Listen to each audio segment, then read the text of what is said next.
কাল শেষ হচ্ছে ত্রয়োদশ জাতীয় সংসদ নির্বাচনের মনোনয়নপত্র দাখিলের সময়। বিস্তারিত জানাতে রাজধানীর আগারগাঁওয়ে নির্বাচন ভবনে আছেন সহকর্মী কাউসারা চৌধুরী কুমু এবং বগুড়ায় রিটার্নিং কর্মকর্তার কার্যালয়ে আছেন আব্দুল আওয়াল। সরাসরি প্রথমে যাচ্ছে কুমুর কাছে। কুমু,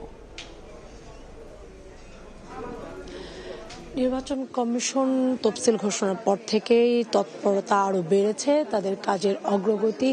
একই সাথে রাজনৈতিক দলগুলোও আসলে কমিশনে আসা যাওয়ার মধ্যে আছে, বিশেষ করে যেহেতু আচরণবিধি প্রতিপালন এবং মনোনয়নপত্র জমা দেওয়ার যেহেতু আগামীকালের শেষ দিন, সেই জায়গায় তারা নানা রকম অসঙ্গতি কেউ কেউ খুঁজে পাচ্ছেন, সেগুলো নিয়েও কিন্তু কথা বলতে আসছেন। ইতিমধ্যে আমরা দেখেছি যে দুপুরে বিএনপির 3 সদস্যের একটি প্রতিনিধি দল আসে, সেখানে এসে নজরুল ইসলাম খানের নেতৃত্বে তারা সিএসির সাথে বৈঠক করেছে এবং তারা দাবি জানিয়েছে যে মনোনয়নপত্র জমা দেওয়ার সাথে যে প্রার্থীর আয়কর রিটার্ন জমা দিতে হয়, সেক্ষেত্রে এবার সন্তানের আয়কর রিটার্নও জমা দিতে হবে।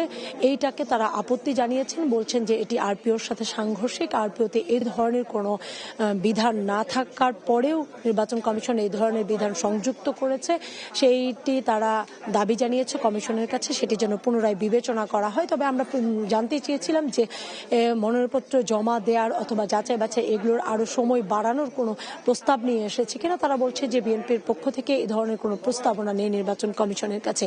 কারণ আমরা যতটুকু জেনেছি যে ইতোমধ্যে তারেক রহমান মনোনয়নপত্র সংগ্রহ করেছেন এবং তিনি কিন্তু যেহেতু গতকালই তার এনআইডি হয়ে গেছে এবং একটি ভোটার নাম্বার হয়ে গেছে, সেক্ষেত্রে মনোনয়নপত্র জমা দেওয়ার ক্ষেত্রে আর কোনো বাধা থাকবে না। তবে এবার ভোটার হতে এবং ভোট দেওয়ার ক্ষেত্রে তাকে কিন্তু ভোটার তালিকায় অন্তর্ভুক্ত হতে হবে, সেই কাজটি নির্বাচন কমিশন ইতোমধ্যে শুরু করেছে। কারণ যেহেতু নথিতে উত্থাপন করা হয়েছে এবং কিছুক্ষণের মধ্যেই নির্বাচন কমিশন হয়তো সেটি তাদের অনুমোদন দিয়ে দিবে। এই ছিল আসলে নির্বাচন কমিশনে এখন পর্যন্ত আমার কাছে সবশেষ। সরাসরি যুক্ত ছিলাম আগারগাঁওয়ে।